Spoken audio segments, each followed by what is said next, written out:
ba nó luôn ba nó luôn muối ra muối đây nè ủa nó rồi không mặn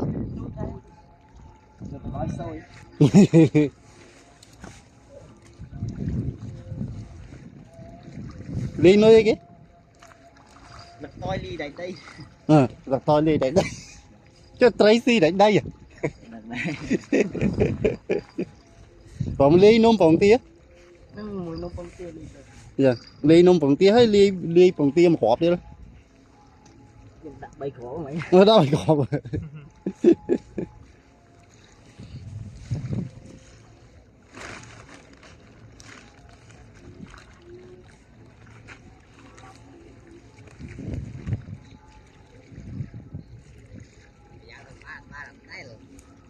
dây sôi lấp lấp